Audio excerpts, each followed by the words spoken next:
বিশ্ব ক্রিকেটের দুই হেভিওয়েট চিরপ্রতিদ্বন্দ্বী দেশ ভারত পাকিস্তানের মহরণ অনুষ্ঠিত হতে যাচ্ছে আজ রাতে। ক্রিকেটের সবচেয়ে বড় বিজ্ঞাপন বলা যেতে পারে দুই দলের লড়াইকে।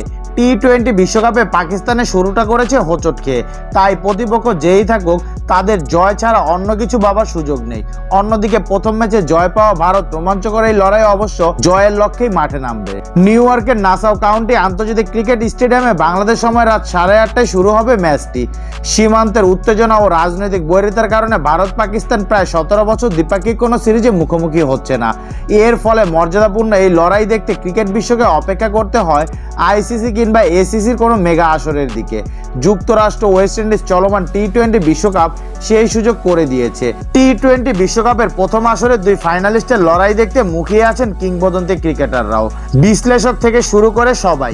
যে অপেক্ষায় বিশ্বকাপের সূচি ঘোষণার পর থেকেই শুরু। এমন ইতিহাস গৌরব মর্যাদার ম্যাচ শেষ পর্যন্ত যেই জিতুক, জয়টা যে আসলে ক্রিকেটারদেরই হয়। যদিও দুই দলের শক্তিমত্তায় বর্তমান বেশ ফারাক। ভারত আমেরিকার মাটিতে পা রেখেছে টুর্নামেন্টের অন্যতম ফেভারিট হিসেবে, অন্যদিকে আনপ্রেডিক্টেবল পাকিস্তানকে ধরা হচ্ছে ডার্ক হর্স হিসেবে।